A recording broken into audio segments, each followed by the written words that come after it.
U.S. Vice President Mike Pence told CBN News that anti-Semitism is alive and well, even in the halls of the U.S. Congress.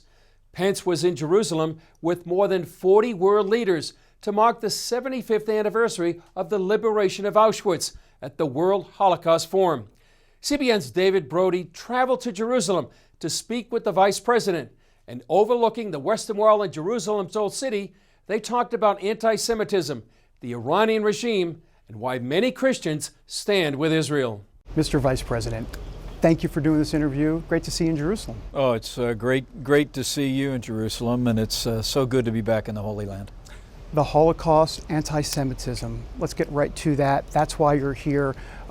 What was it like for you to be at that commemoration of the 75th anniversary of the liberation of Auschwitz? What was going through your mind from a personal standpoint to kind of feel what some of that was like? Well, for me, it was inspiring to see nearly 50 countries come together. Kings and presidents and prime ministers, all united around the message, never again. 75 years since the liberation of Auschwitz, and yet the stories still tear at our hearts, and they should. What happened in that place, what happened in the Holocaust, was the darkest chapter in human history. 6 million Jews lost their lives to Nazi oppression and tyranny. And it was Allied forces, including 2 million American GIs, that came, liberated the continent. And so for me to be there, to speak about the progress that we've made over the last 75 years, and to do so in a year where Karen and I visited Auschwitz. We walked the grounds. As I said today, it's impossible to walk those grounds without feeling deep emotion and grief. And yet, while Auschwitz was a dark chapter in human history, it also represents a victory and a triumph for freedom, because ultimately we overcame. We defeated the Nazi tyranny. And the world 75 years later understands what happened there, and is resolved, 50 countries resolved to say never again.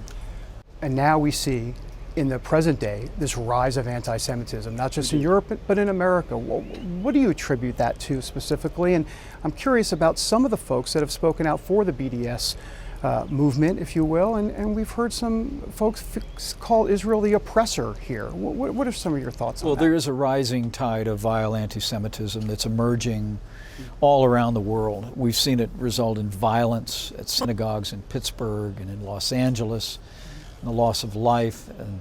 But we've also seen it manifested in rhetoric, not only the BDS movement attempting to get people to divest from Israel, thinly veiled anti-Semitism, but even in the halls of Congress. We've heard anti-Semitic rhetoric that has not been roundly and universally condemned as it should be. Referring to Ilhan Omar and Rashida Tlaib, people like that who have said. Well, for people to traffic in anti-Semitic slurs and tropes and not be held to account for that is just unacceptable. But the good news is, and you saw it here at the 75th anniversary of Auschwitz, the world is mobilizing. The American people are aware of it. You look at the recent elections in the United Kingdom, and it was understood to be the Liberal Party's tolerance of latent anti-Semitism was seen as one of the reasons why they lost in a landslide in recent elections. I think the people understand the dangers based on the lessons of 75 years ago, that even allowing anti-Semitic rhetoric, let alone violence, to take place in our society. But it requires constant vigilance. When I was a member of Congress, the only Holocaust survivor to ever serve in Congress, the late Tom Lantos, came to my office, David, and asked me to co-found the Anti-Semitism Caucus. I was honored to do that. He wanted to co-found the caucus with an evangelical Christian and conservative, and I was humbled by that.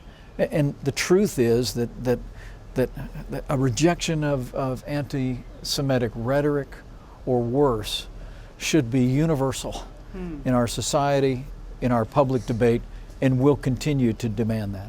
Moving to Iran, an enemy of Israel, clearly. We see the protesters in the street. There's a yearning for freedom there. Is the Islamic Republic of Iran in danger of potentially falling after 40 plus years now? I think it's yet to be seen.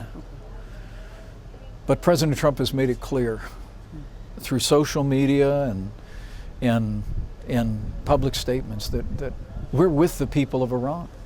We want them to have a brighter future. We want them to have an opportunity to live free of the oppression of the Ayatollahs in Tehran. And our hope is that as we continue to see popular movements across Iran, that there will be a movement. But let me be clear, our objective is not regime change. We want the regime to change. President Trump, by taking the action he took to take Soleimani off the battlefield, President Trump has made it clear that we're not going to tolerate violence by Iran or violence by Iranian surrogates and the militias in Iraq. You know, when one American life was lost, this president ordered airstrikes on 5 Iranian-backed militia bases in northern Iraq. We've sent a very clear message that we're not tolerating their propagation of violence and terrorism across the region. They responded. Missiles were fired, but thanks to the professionalism of our military on the ground, there were no casualties, no serious injuries, and Iran continues to stand down from that confrontation. So look, the president's made it clear we're prepared to make peace with whoever wants to make peace with us, but the tyrants in Tehran should know that this president, this administration will never allow Iran to obtain a nuclear weapon. We will continue to stand strong with Israel for her security and her prosperity, and we will continue to stand up to Iran as they propagate anti-Semitism and propagate terrorist violence across the region. For folks that don't understand why evangelical Christians support Israel so much, I mean, he came to you. There was a reason for that. Can you educate folks as to why evangelical Christians have a love for Israel, have a love for the Jewish people? I'd be curious to get your response to that, especially here in Jerusalem, the Holy City. Well, to be in the Holy Land is always so moving to me, to be just a block away from stones where Jesus walked, to travel to the ruins of Capernaum, to go where the Sermon on the Mount was presented, all make for an incredible connection. They were the anthems of our youth, the lessons of Sunday school. But as you know, David, it's deeper than that. For Christian believers, we're grounded in the conviction that we're called to bless Israel.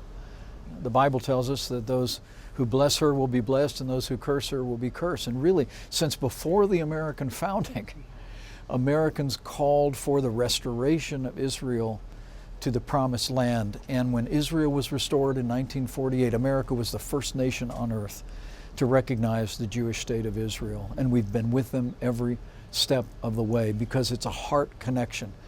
As President Trump said, it's bonds of heart and faith that really connect us. And I think that accounts for why Christians and Jews, tens of millions of Americans, consider Israel, as I do, our most cherished ally. Alpha,